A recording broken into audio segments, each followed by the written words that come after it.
When did you start working on this subject matter? Skies, like, really, when I was 5. I mean, I always was fascinated with the sky. In so different forms. I did watercolor.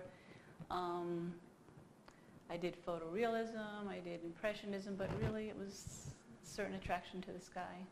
So it's been a long. And what medium do you use?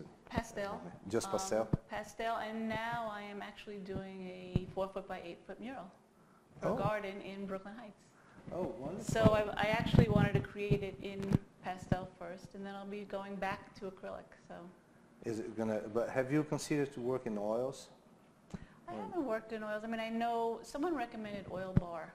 Okay. As something wonderful. You know, I like to get in there and use my hands and Right. blend. That's why acrylic is a little bit more of a challenge. But you know, I'm up for a challenge. I feel like I teach. You know, I do teach art, and I feel like now I'm sort of on the other side of, oh, can I do it? And it's great because I'm a lot more confident at this moment with my pastel than I am with my painting, but I'm working on it. Wonderful. You know?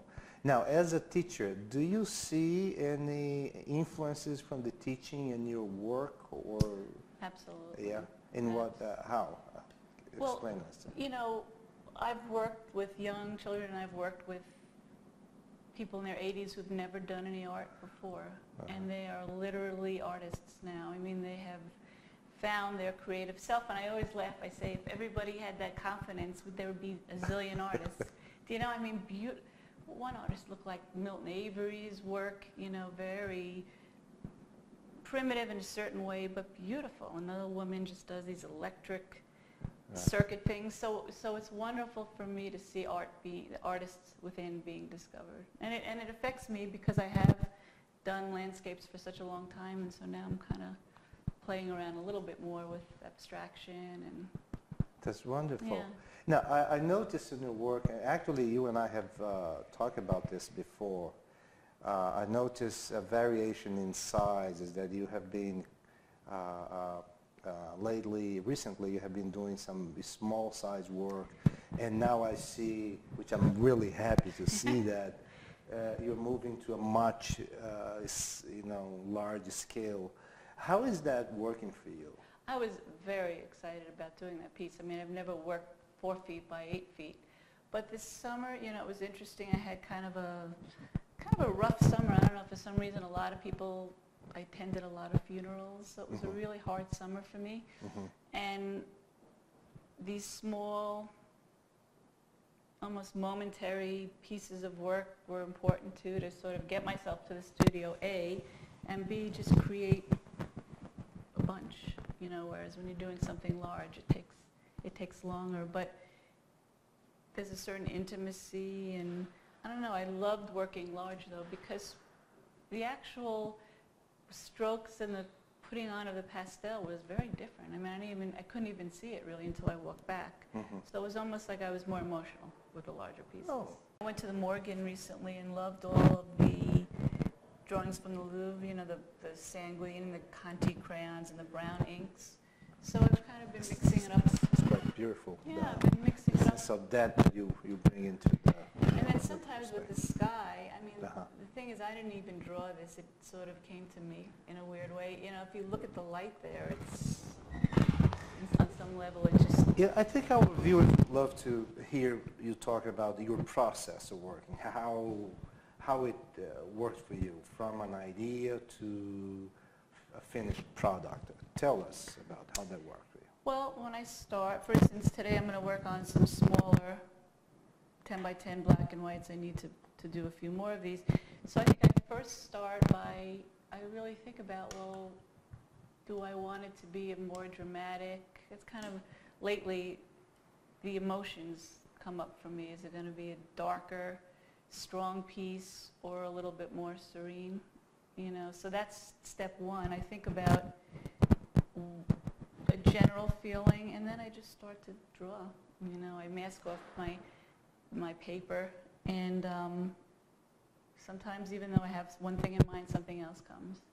You know, I heard this quote once when they talk about materials sort of dictating to the artist what it is. You know, we just guide it. Sometimes I feel that way. You know, I have an idea, but then that wonderful part of the materials just happening. You start with an idea and trying to decide whether, try to assess your emotions related to that idea, and then you start working, and eventually the work changes because your emotions take a different direction, or the material takes you in a different direction. I mean, it's one of my old studio mates said she loved watching me work because she loved it as an installation because I'd have one piece and then she'd look over and it would be another piece.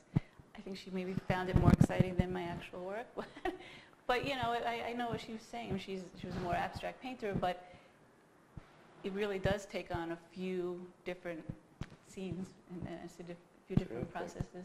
You know, sometimes it's just getting that right balance, really, when everything works. I mean, especially with clouds, because they're so abstract in a way, you would think it would be easy, but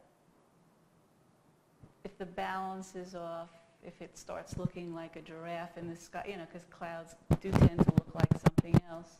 So it's hard to just get a composition with clouds, you know, get the right balance and the right feel, not have it look too flat. Sometimes not have the light push too much where it looks artificial. You know, this is all these challenges. To have it believable as a cloud. It was interesting when I had a lot of windows. Of course, I was always looking out. I faced the city, you know, the skyline, and so I knew, in some ways, I was saying, you know, before how it was nighttime, I would be like a little tired, or it's natural when the skies go down. But now it could be midnight in here and I'm wide awake. Really, it's weird. I don't know why. The lights are, yeah, it's kind of like daylight. It's always daylight in Reis Studios.